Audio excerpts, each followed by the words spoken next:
Hello, folks. Are you seeing me? I seem to have a blank screen. There we go. That looks better. Okay. Good morning, everybody, and welcome to another SACPA live stream event. During this time of social and physical distancing, SACPA believes it is important to keep engaging with the public on issues of the day. And in order to do so, we are very thankful for the continued support we receive from the University of Lethbridge, Shaw Spotlight, and the Lethbridge Herald. Today, we're very honored to have Shannon Hansen, who's the CEO at the YWCA. Shannon has over 23 years of experience in supporting and advocating for individuals with complex needs in our community. She relocated to Lethbridge with her family in 2012. Shannon has worked as the director of the McMahon Youth, Family and Community Services and as the Housing First Specialist at the City of Lethbridge. And currently she is the CEO of the YWCA. Thank you very much for being here today. We look forward to your talk. Very good. Well, first of all, I would like to say how grateful I am and the YWCA is for this opportunity to share the YWCA's concerns and where we are at, especially amidst the COVID-19 pandemic that we're facing. One of our main services that we offer at the YWCA is our Harbour House shelter for women and all people who are fleeing domestic violence. And that really is why I am speaking today. For those of you who don't know, we are funded through the province to provide this domestic violence shelter. In the shelter, we are funded for 24 people at any given time, but we max out at 30. In the last statistics that have come out, Lethbridge actually shows that we are the highest in the amount of people turned away from domestic shelter per capita in all of Canada. We also have the highest number of domestic violence reports to police. One of the thoughts is that maybe because we are more trusting and people are reporting more to police, which would be a good thing. But our statistics at the Harbour House Domestic Violence Shelter show that only 1 in 6 of the people we support ever have communication or report to police for support. What that means to us is Lethbridge is really a hotbed for domestic violence, and we really are a place that needs to work hard together as our community to solve the problems that we face, including domestic violence. One of the things I've learned since being in Lethbridge is that Lethbridge is an incredibly collaborative community. By that, I mean that there are a number of social service and non-social service agencies and people who work together to support the community and the people who need anything at all in our community. I believe that Lethbridge is incredibly resourceful and very, very kind and giving and community-minded, which is why I believe we have a good shot at decreasing the domestic violence and supporting people through this time. I'm very proud to be in Lethbridge and feel like this is the best place to be able to actually solve and get some answers. Some of the barriers that we're finding right now, specifically with COVID-19 for people who may be experiencing domestic violence, statistics show that during a significant type of pandemic or natural disaster, that during the actual natural disaster or pandemic, the reporting of domestic violence drops significantly. And then we find statistically afterwards that during that time as well, domestic violence actually increased significantly, not only in the number, but also the severity of domestic violence. What that means to us right now is that our reporting numbers and people that we're serving in our Harbour House shelter are very low. What that means for us right now as well is the people who have come through our door are experiencing significantly higher severity of domestic violence than they ever had before. We have people coming to us from ERs and hospitals because of the severity of the domestic violence.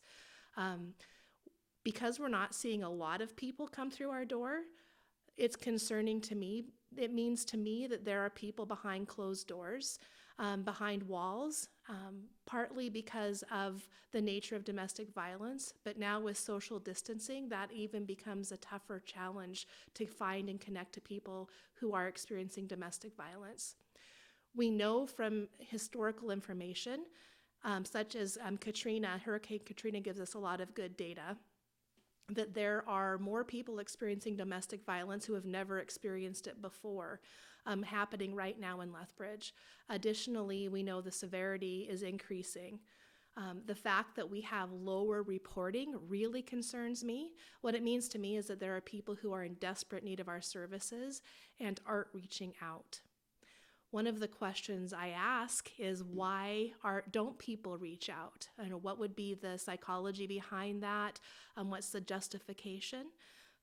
Based on what we know at this point, there are a number of reasons people aren't reaching out. It could be a range of things from that people feel like usually during a natural disaster, pandemic, or crisis, that their needs are not as important, that considering all of the needs and troubles that people are facing, they don't feel like their needs actually rise to the top of what's necessary and what's important, which is absolutely false. The needs of people who are experiencing domestic violence are always critically important. And we have services that are available 24/7 with the intent to support every person. Another reason that we find underreporting, I believe, is because we also have people right now who are self-isolating with a lot of times their abuser. As a result, the opportunities for outside people to actually see and have eyes on or hands on individuals who are experiencing domestic violence is significantly less. Children aren't attending school where their teachers and counselors may see. People aren't necessarily going to work where their coworkers would be able to see and acknowledge and support through domestic violence. They're also not able to connect with their social supports, their family, their friends. And when people aren't able to connect with their support systems, this also increases the level of domestic violence, but the feeling of isolation. So we know that people who are experiencing domestic violence are also feeling more isolated than they would on any given day. I think all of us can attest to the differences that we're experiencing as a society on an individual level. Even being able to have a conversation with video made me realize how much I miss communicating and connecting with my friends and my support system. And if you take that to a deeper level and try to imagine what it's like for a person experiencing domestic violence, they're not only isolated with the person who's likely their abuser, they're also completely isolated from their natural support system that normally helps them get through. And they're also not coming in contact with people who would be able to identify, to call out, and to help the person get supports that they need. One of the troubling things during this time as well is we know that children are home with their family members. And I was on a phone call with the other YWCAs in Alberta yesterday, and we were just discussing how any marriage or relationship dealing with COVID-19 and isolation is trying, and any type of family dynamic is trying. When you have kids who are home that aren't necessarily there all the time, that is trying. With the current situation we're in, we also look at not only the loss of job and income, but the threat of loss of job or income. Interesting, more statistics, which actually seem kind of dry, but with the statistics, we give it a better idea of what is happening now that helps us understand so we can best address.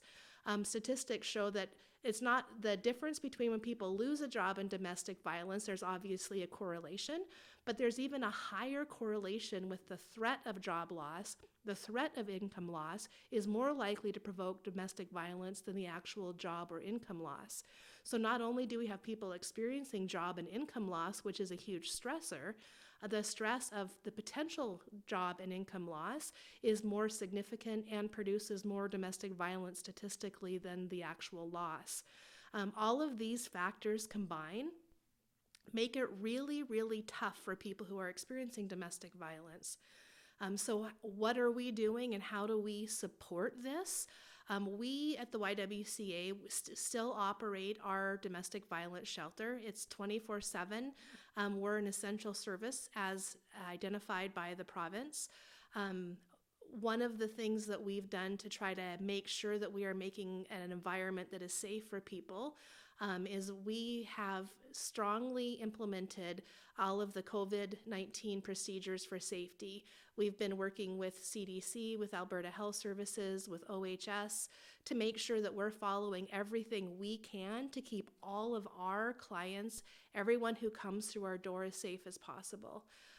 I am concerned a little bit that people would fear coming to our shelter for fear of the spread of COVID-19 and whether that would be safe or not. So there's a little bit of messaging I would have, and I'll share in a minute, for people who may be experiencing domestic violence. In addition to the services we offer in the shelter in terms of actual roof over the head, bed to sleep on, food, we also have crisis counselors on 24/7. We have a call line where people can call and receive crisis supports anytime, day or night.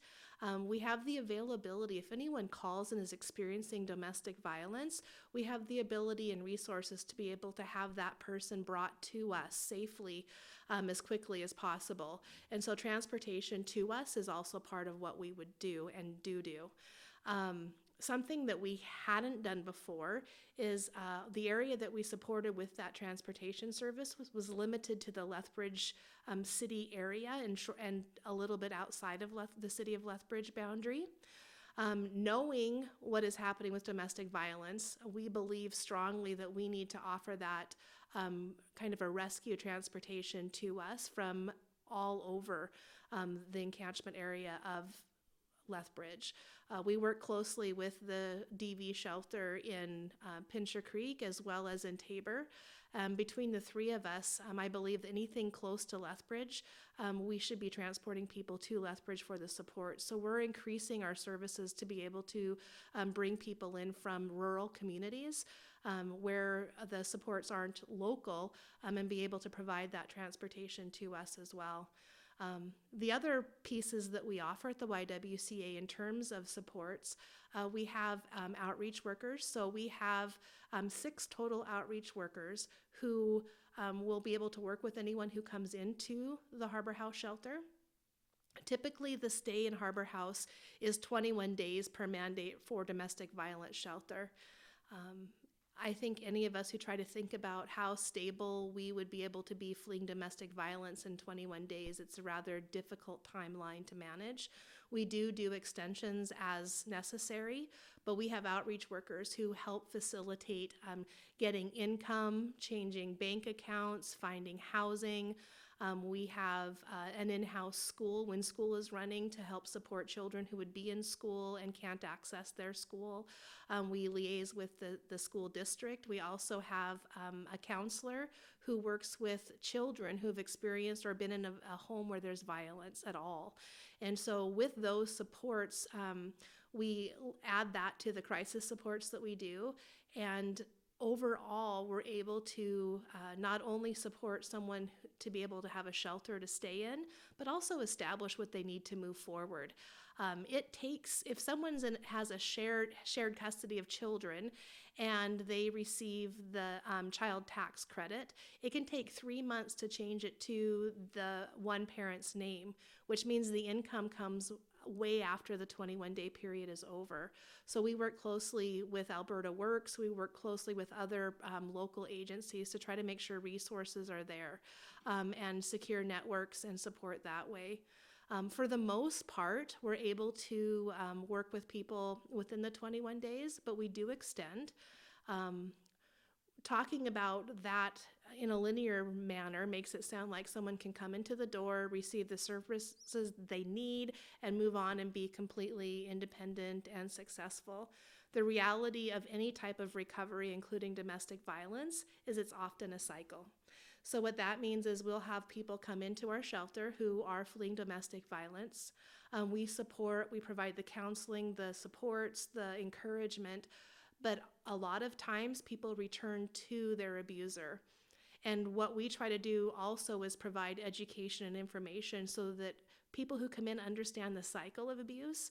It's normal for that to happen. What's important is that we try to continue to be there repeatedly over and over and over to help support people who are fleeing domestic violence. The idea is that at one of those times could be the time of completely breaking away and not returning to an abusive situation.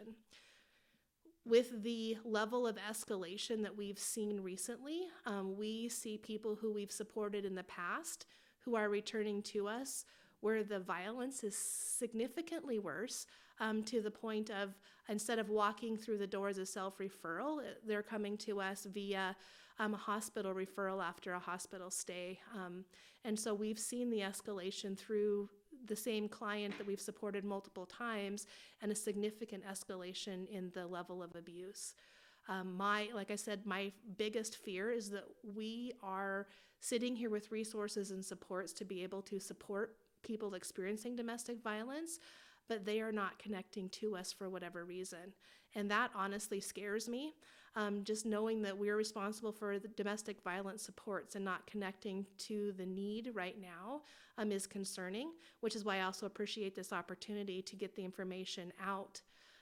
The methods for which people can contact us right now, we have a combination of, if people show up and they want to meet with somebody, we can do that. We have procedures for hand washing, masks, and all of that to come in. But we also have a crisis line that's available 24/7. And with that, the resources to transport. Additionally, we're working on some other methods. We're finding and hearing that having the ability to text, to be able to contact somebody via text as opposed to phone is what a lot of people need. So we'll be rolling out that option very soon. And any other method of communication that we can do. We're looking at some other options as well. And even to be able to provide supports through video for people who don't want to leave yet and just need that extra support more than a phone call. Right now, we are operating our shelter. Like I said, we have funding for 24 beds. We max at 30, but we also only do that in a limited number of rooms. When we currently have a total of 7 rooms, which means if we limit to the spacing required, we can do 2 people or 1 family per room. And that works out to be only 14 people that we're able to support. So we're also looking at trying to get some quick second stage housing, so people who come in and need housing right away, I'm trying to figure out how we can house them and then make room for more people to come in. That way we're not turning people away. One of the other shifts that we're making in the near future is that we currently serve people in a communal, it's almost like a dorm style, and we have a shared bathroom, shared kitchen. We're not able to accommodate and support men who are fleeing domestic violence at this time in our facility. We still provide supports and help find alternate accommodations, but we also recognize the significant need to support men with or without children who are fleeing domestic violence. So this message isn't just for women, this is for all people. And we are here to support in whatever manner that we can anyone who is fleeing domestic violence. Part of our role as well is to provide counseling and supports across, like I said, for children who have experienced any type of violence or trauma in their home, and we have that available as well. For the most part, we're meeting the needs, and we haven't been too busy to meet the need. We do anticipate a significant spike. Our hope is that people contact us sooner rather than later. The sad statistic that we know is that through an event such as COVID-19 that we can relate similarly to, the number of deaths due to domestic violence also significantly increases. And that is something that we are determined to do everything we can to stop. And that's why speaking out and trying to get people connected to supports is so important. One of the things I had mentioned earlier is that only 1 in 6 people who use our services have police involvement ever. The important thing for people to know as well is when they contact us and get the support from the YWCA, that doesn't mean police involvement. It doesn't mean you have to report. We don't report for you. It's completely up to you. It's confidential. The only thing we're mandated to report, like with any other service provider, is if there's an imminent risk of death or threat, and specifically to children especially, then we have to report, but that's just a mandated report that we would have like any counselor or psychologist would have, or doctor. For the most part, we're able to keep things good, and we support women and men through the process of court as well. So we provide the ongoing supports to go to court. We provide the supports also to connect to victim services and to work with them. They're one of our community partners that work well together.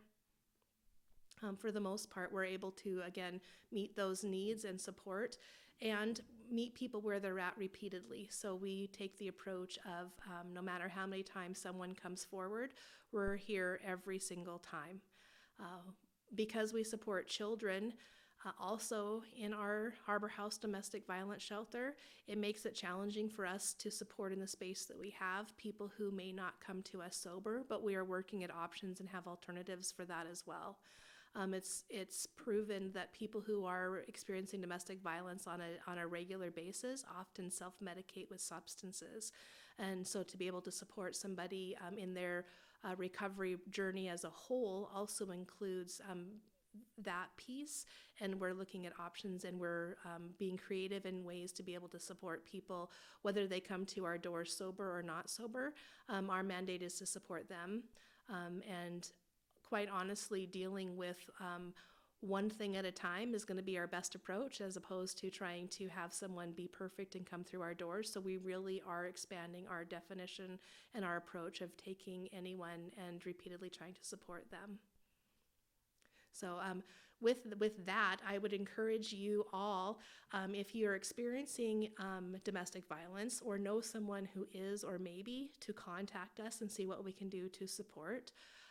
We are looking at options of having information at various touch points within the community that a lot of people access, to where people are able to get the support, find the contact information, and learn how to contact us so that they can actually reach out and get the supports that they need. But most importantly, the information just to be circulated. If people that you know may not look like they're being abused, that you may not recognize the signs are often hidden, and now we can't even see people.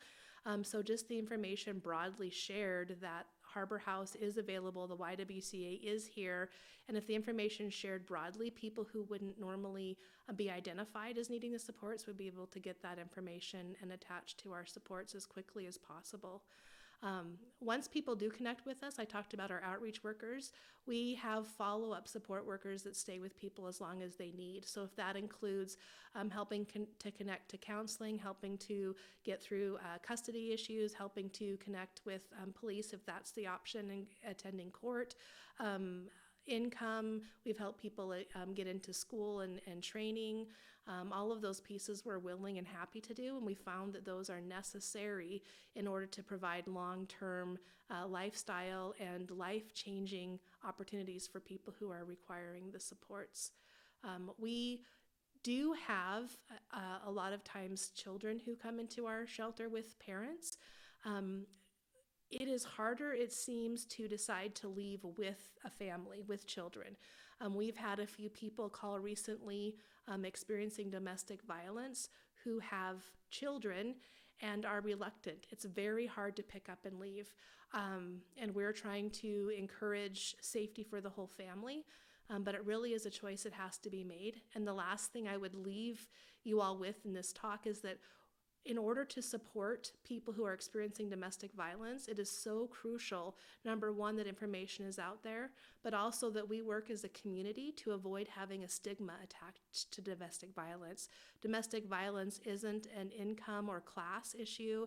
It's not a racial issue. Domestic violence is a human issue, and as a community, we need to be able to support people who have experienced it and survivors of domestic violence in a way that doesn't stigmatize them or make them feel less than. And so if you do know someone, I would just encourage you to be supportive, to listen, to believe, and also to refer to supports. Thank you very much. That was very informative. We already have some questions lined up for you, so I will perhaps I'm going to be ruthless and start with my own question. Um, in at, I've, li- I've lived in different cities, and I know that some cities have women shelters that their location is not necessarily well known in the community. Let's put it that way. They keep that location fairly secret. That is not the case with Harbour House. How does that create extra challenges where the abuser may know where the location is, and how do you deal with those extra challenges? Oh, very good. It does create challenges, so we don't publicize the location of Harbour House, but it is fairly well known. We have security measures in place, and so the way we try to mitigate that, we actually have a buzz-in entrance to our door. So the first door you can enter into our vestibule, and then there's a buzzer that has to be pressed and to let someone in. So they would ask, "Who are you?" There's cameras to be able to see who's there. We have at every buzzer point within our building pictures of people who aren't ever allowed or people to be careful of. We do have that happen where abusers do come and try to approach and to get close to the people that they had been abusing. We also have our staff who work in the front who have buzzers on them at all times to be able to ring and LPS shows up. Because of the nature of work that we do, we're a priority, and it doesn't take long to have police show up. We have 24-hour security person at the front to be able to keep us safe and to be able to prevent people who shouldn't enter from entering. That doesn't prevent people from coming outside and waiting outside, but we do call police, and they do help support us rather quickly. As a result, most of the ladies that we support feel safe in the building. They feel like they are, and mostly it's because of the front door area. They feel like they're safe and secure. But I will say also, it's interesting because a lot of the people we support in all of our programs also like to see what's going on. And with where we're at, they're able to see and know, and they feel safer being able to watch the road, watch the parking lot, know what's happening. And it surprised me to know what kind of comfort they had in that. The other piece we have going for us is we have multiple programs operating simultaneously, which kind of acts as a cover for people who are trying to access our services. Not right now, but typically we have our gym operating, and we are able to have community members coming and going. We have children's youth programs, and because of that, it kind of creates a camouflage and a bit of a safety net for the people who are finding refuge and seeking refuge in our facility. Thank you. We have a question from Knut Peterson. What financial support do you receive from different levels of government versus private corporate donations? So we are fortunate in the fact that in our daily funding, we are able to receive funds through community and social services through the province of Alberta. That funds the bulk of our Harbour House operations. We are incredibly fortunate. I've been with the YWCA since only November, and I will tell you that we didn't do a hard push for donations, but the windfall that we receive from the city of Lethbridge is incredibly generous. A lot of what we're able to operate on every year, we wouldn't be able to do it completely without the generosity and the donations from people within Lethbridge. With COVID-19, there's a lot of talk about different funding coming for shelters, for domestic violence, for women specifically. It's a priority not only for our provincial government, but also for our federal government. With the COVID-19 dollars, we provincially have been allowed to use our surplus from 2 years ago to help accommodate for COVID-19. We didn't get additional dollars. However, just last Friday, we received news that we will be getting some of the federal dollars to help support our COVID-19 activities, which includes purchase of personal protective equipment like masks, the eye goggles, we need the gowns, but additionally the staff that's required. So we received a little bit that will help fund parts of that. We're also working with our current funders of programs who fund programs that aren't currently operating due to COVID. So programs that would be shut down, some of our youth programs. FCSS, which is provincial funding for prevention, they are allowing us to utilize those dollars during this time to help fund some staff and supports. But we really are, we're doing what we need to take care of our clients and our services during COVID. That has meant that we've stepped out just to do the right thing by having 24-hour staff at the front desk, by having the personal protective equipment, by buying all of the cleaning supplies and everything else. And so we are now trying to figure out the funding pieces to put in place to actually cover the program that we need to have implemented. And so we're piecing it together as we go and hoping for support. We also received from a local business who sells hand sanitizer a donation of 100 bottles of hand sanitizer in a time where that's often a hot item and a good money maker for them. And so again, the generosity of the community is helpful. And we've received some COVID-specific donations from local community members as well that are designated to COVID solutions and costs. So that has been what we've been doing so far. In terms of the dollars, like I said, provincially and overall that are intended for COVID, we are piecing it together, but right now we still don't have a solid workout plan. I will say additionally, we also operate women's residence, and that's for a place where people can live who usually have more barriers to traditional living or need the safety and security. We house 27 women on 2 floors with 2 kitchens and 2 bathrooms, which in COVID is not a safe idea or option. And we've just, as of yesterday, developed a partnership with the soup kitchen here as well, where they're preparing meals for the women in residence so they don't have to cook in their kitchen. We're not funded right now for staff to be able to cook for our residents. And so that type of partnership and piecing it together is really what we're doing to try to make it work at this point. Wonderful. We just had Bill here last week from the soup kitchen. Yep. Yeah. Our next question comes from Laurie Schultz.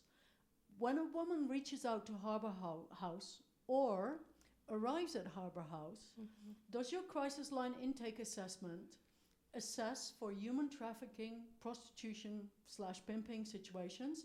And what are those options? What are the options? Actually, very good. Yes, we do have a completely different assessment tool that we use for people who are part of that, whether they're being sex trafficked or part of the sex trade.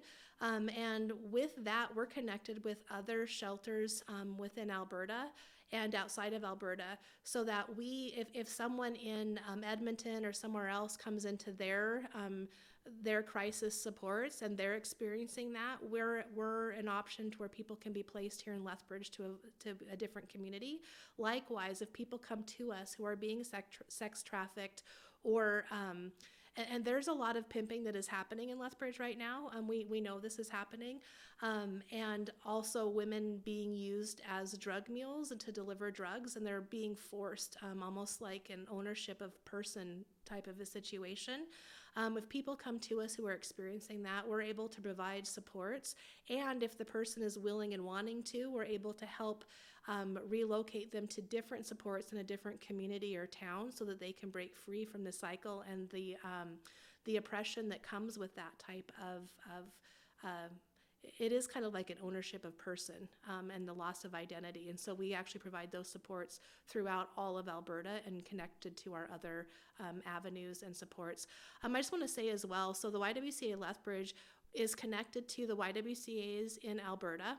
We meet weekly via teleconference right now, and that's Banff, Calgary, and Edmonton. But we also have a weekly call with all of the YWCAs throughout Canada. The support system is incredible. And we're part of the Alberta Council of Women's Shelters, ACWS, which are all of the women's shelters in Alberta. And so we're connected. We're not a standalone agency or operation. We are connected with the resources. And so when people do come in fleeing and they are being sex trafficked or pimped out, we do have the resources to be able to have them access services elsewhere. Wonderful. Thank you. Our next question comes from Graham Smith. Do you find the police actually take each report of violence seriously? There's a good old boys club that sticks together, which I have seen on past documentaries on domestic violence. Yeah, and so we work closely with police, and they designate someone who is good at working with domestic violence to work with us.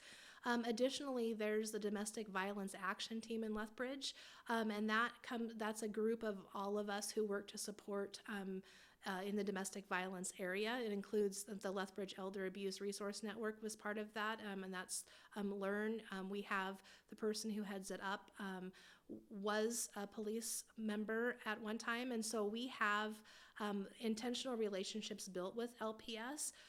What's been reported to me is that when we're there supporting people who are victims of domestic violence, there's a different rapport. It actually, I believe, helps with that process. The other relationship we have with LPS, however, is that if there's a domestic violence call, there's an automatic no contact order in place. In order for a no contact order to be lifted, if the person who is being protected by the no contact order requests to have it lifted, they actually have to go through a victim awareness session with us where we actually provide information on abuse, what it is, what the cycle looks like, what tendencies are, and it's a full session teaching the person, and then based on our synopsis of how it went, we put a report in, and then the courts it goes back to LPS or our CMP and then goes to the court to decide. So we work closely with police and our CMP, and we do have a relationship with them that goes both ways. In terms of being believed, I don't know what our statistics are and what our outcomes are. I would be interested to see and know. I do know that because we have a higher number of DVs reported in Lethbridge per capita than the rest of the country, I hope that's because it's a trust with our policing system. I'm not convinced that that's the case, but I would hope so. And I do know that coming through supports like the YWCA supports and then communicating with police does provide that support to people reporting that would get a different, hopefully, and better response for them. And thank you. And DVs are? Oh, domestic violence. Sorry. Yep. Thank you very much. Yep. Okay. Thank you. We have a question from Trevor Page. I think you've touched on this already, but it'd be good to hear it again. Do you think your numbers are down because people are scared of catching COVID-19 at Harbour House? Mm-hmm. Absolutely. I think that people are in fear right now in general. If you look at if anybody who's studied trauma and what that does to your brain, I had one of our supervisors who has gone to a lot of trauma-informed care training said that the entire world is experiencing acute trauma right now at different levels. You know, we are all responding differently. Some of us more fearful, some of us more determined, some of us, we all are responding in our own ways. If you add that trauma on top of the trauma of domestic violence, I don't think there's a way to separate it. I believe people are not reporting because they are afraid of getting sick or afraid of being near other people. And so that's why I think the message is important that we share. We know that COVID-19 is spread through droplets. We know that, we receive information daily. We have procedures in place at the YWCA. We also know that social distancing, masks, and things like that are important. So we have all of those available for clients and staff at the YWCA to help prevent the spread of COVID-19. But I do believe that is a prevention that does prevent and preclude people from coming to access our services. Absolutely. Thank you. Our next question comes from Bev Mundell. What services are there for males abused in Lethbridge? So in Lethbridge, we offer the same counseling supports for males. We try to come up with creative alternative solutions for shelter right now and utilizing partners and other resources. But we do have the counseling supports available. We do have the, victim services is available. We do have the domestic violence crisis counseling available for males and females and non-binary folk as well. So we do have quite an array of services. The part that we're limited on is being able to have men who are experiencing domestic violence access the living area that we utilize. And part of that not only is because of the space we have specifically, but also if you have women who are experiencing domestic violence, bringing a male into that dynamic could seem threatening or unsafe to them as well. So we do, on a case-by-case basis, try to resolve and find solutions. We're looking at some long-term solutions as well to better be able to support men with or without children fleeing domestic violence. Thank you. Our next question comes from Laurie Schultz. When clients return to the abusive situation, does Harbour House have an ability to follow up with them if possible or if needed? Absolutely. So some of the services we also provide are partner checks. That's a program that we operate through our outreach team. And so when people do return and go back to community and often back to their abuser, we do and can do partner checks. And that's just to make sure that they're doing okay, to make sure that they're safe and well. And you can do that for people who are on both sides, right? A lot of times people want to know that the person's okay. If we have somebody who comes into shelter and then their abuser is threatening suicide, which is not an uncommon thing, we're also able to work with LPS and do safety checks with them, but we're able to monitor situations on an ongoing basis. Absolutely. Another question or a question from Henning Mundell. Do you have any idea what some of the major contributing factors are in Lethbridge? Lethbridge is quite complex, I must say. We don't, our social challenges seem to be not just with domestic violence, but also with homelessness. If you look at the types of social issues that we're looking at in Lethbridge seem to be more amplified than some other areas, and especially per capita. Some of the challenges that we face here, there are a lot of thoughts and theories on what that might be. If you look at drugs traveling through or on a highway coming from BC across through Lethbridge, Calgary coming down to the US, we're on a crossroad of traffic. That's not helpful.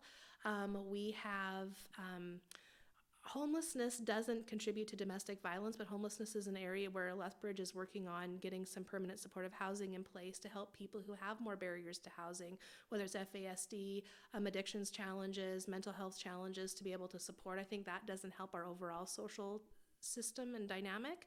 In terms of domestic violence, there are a number of factors, including there's different mindsets in different places. And so we have to make sure that we understand and recognize that it's not acceptable to abuse isn't acceptable. And I think that's something that we have to systemically work on from the ground up at all levels. Sometimes I think things are accepted as that's just how it is. And that's something I think Lethbridge has a lot of room to grow with, to be able to step out of those mindsets as a whole. And that's not every individual, but there are pockets of the expectation and devaluing of women in general, I would say. And then the follow-up question from Henning is, what mitigating factors can we as a society provide against domestic violence?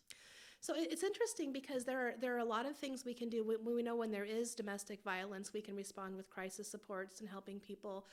But mitigating the prevention is really, really important. Part of it is the cycle. We've seen third generation people come through our domestic violence shelter, which is absolutely heartbreaking. And so part of that comes into the base, I believe, and that comes to the foundation of teaching respect. We have two programs right now, Girl Space and Wise Guys, that work with youth, and it's creating self-esteem, value, respect, and putting those important precepts in place that actually are proven to mitigate and counter domestic violence in the future. So I think we have to focus on prevention, not just the reaction to the problem. And that comes from, the children are the future, right? And so we just need to keep working towards getting that information and those values built. There are good research papers and information available as to what those values are. So we're adapting our youth programming to be able to meet them. In terms of as adults in our society, I think we need to stop looking away. I did a project with a lot of ladies who have come through Harbour House, an art project, and they wanted to have a page on our slides that said stop, and some of the things they wanted to stop. The whole art project was based on gender-based violence, and they wanted to have a slide with sayings that people would stop doing, and one of them is, it's his right, he's her or she's his wife. Some of them are, it's not my problem, it's their family. Comments, about that doesn't happen in this type of a family. Looking away, I think, is dangerous. I think we need to make sure that we provide support, believe, and not accept any level of domestic violence or abuse. I think that looking away is the most dangerous thing we can do. It's the easiest thing to do, and the consequences to our society are tremendous. So that would be what I would recommend. Thank you.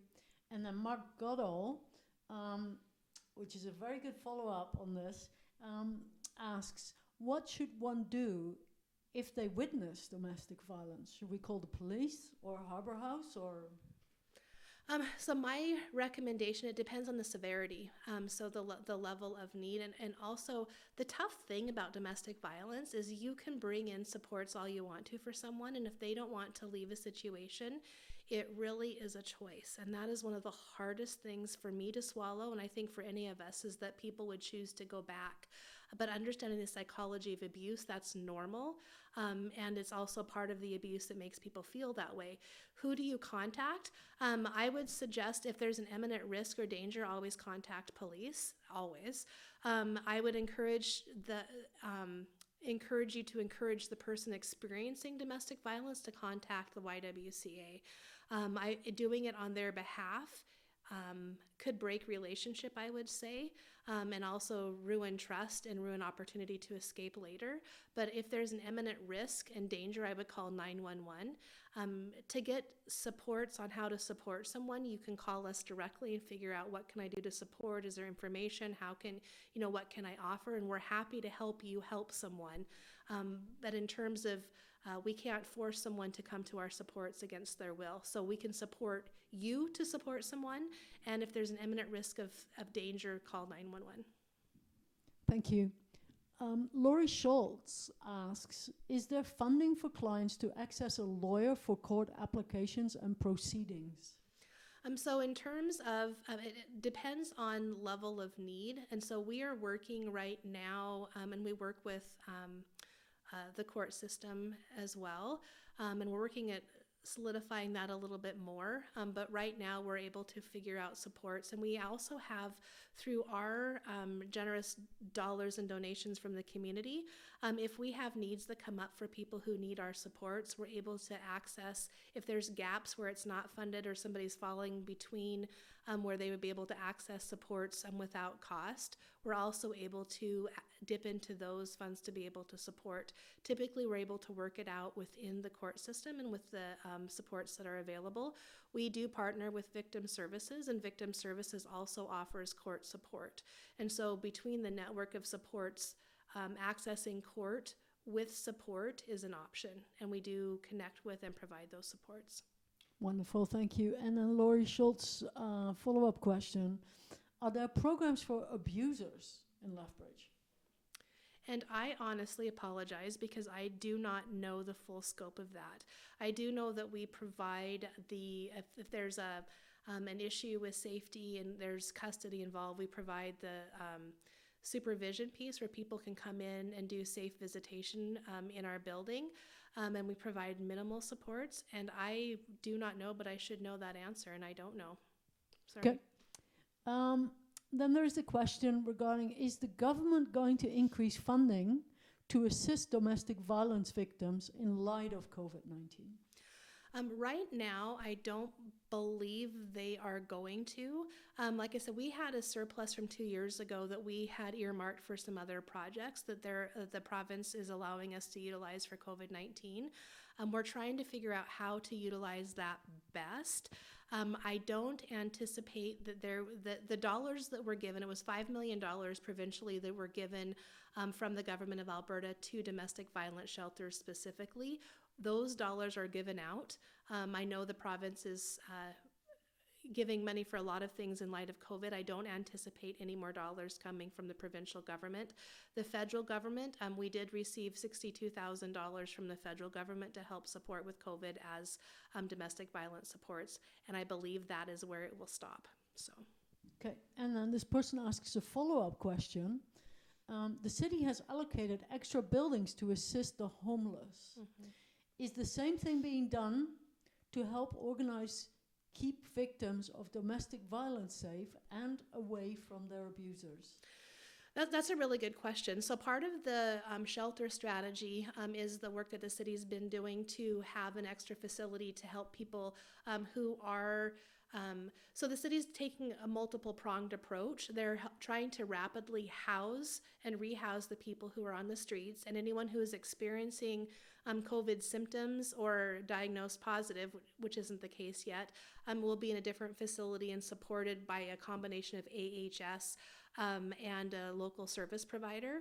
We have the opportunity to, if somebody experiences symptoms, be able to send them there. However, we're opting not to do that unless it's a perfect fit. A lot of times the people who come to us for supports, we don't feel comfortable having them go to another facility where it's co-ed, it's not necessarily, people aren't vetted. Some people there may not be allowed to be around children. We can't send children there. So what we are doing right now is working on an entirely separate space to be able to support people who may have to be isolated. And we're also able to adapt. Part of the dollars we're getting from the province, we can have people potentially supported in hotel rooms by us. If need be. And we're also looking at additional space options. We've looked at rental of different places. We'd considered entire floors of hotels if we could maybe go there where everyone has their own room, own bathroom. The cost to staff that and the cost to do that are pretty extreme. Without additional funding, we can't do that. We did have an entire plan drawn up to be able to provide that service on a different location just for our clients. Right now, we're piece by piece figuring it out. My concern is if we don't have additional spaces available, we're going to be turning people away right when we're needing to serve the most people. And that's my concern. Thank you.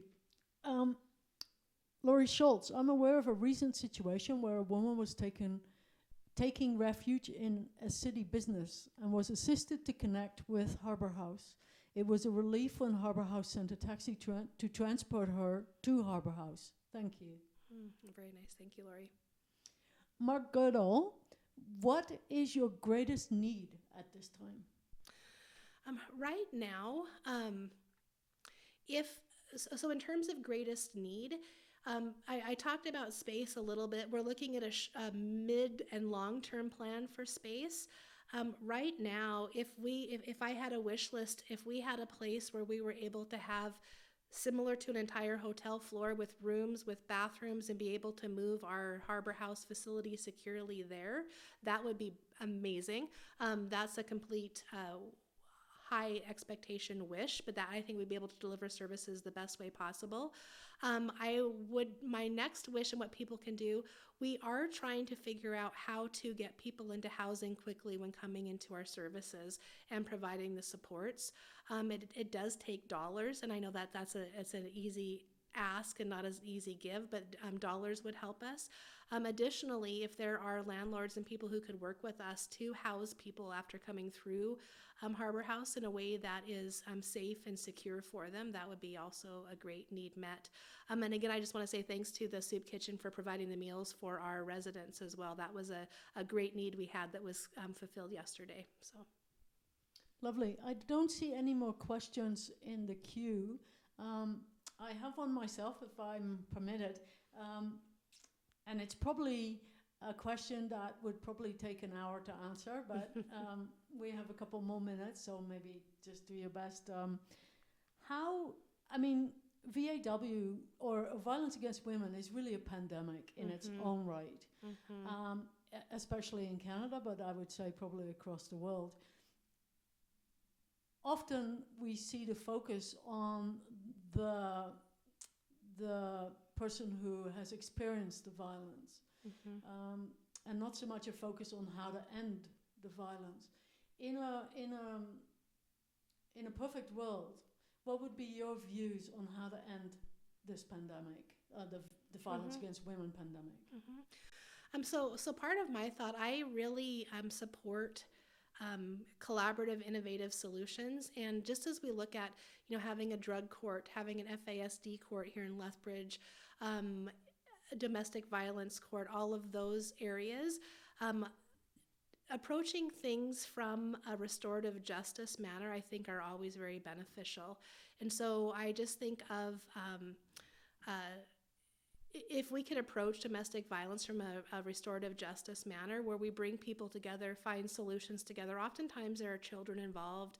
Oftentimes people are torn apart and it's a rough experience.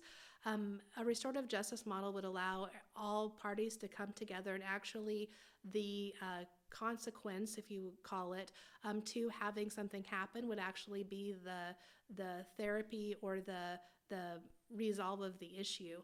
If you have somebody who grew up in a home with domestic violence and violence growing into an adult, they really were a victim sometimes in their own rights, and then they grow into an adult and all of a sudden they are the abuser and the culprit, when the reality is there's a lot of therapy and supports that could happen to be able to help resolve that. So I feel like getting to the root of why it's happening is different for every case, but if we could come together case by case and have the innovative solutions that aren't just punitive but actually are that restore at the base of the issue, I think that's what's necessary. And treating it as a holistic picture, not just sometimes we look at the symptoms of the problem, and that's what domestic violence is. So if we go to the source of what that is and are able to establish whether it's self-esteem, whether there are other barriers, whether it's mental health, addictions, whatever it is the cause, then we would be able to look at resolving that, as opposed to just working with the symptom of whatever the cause is, which is domestic violence.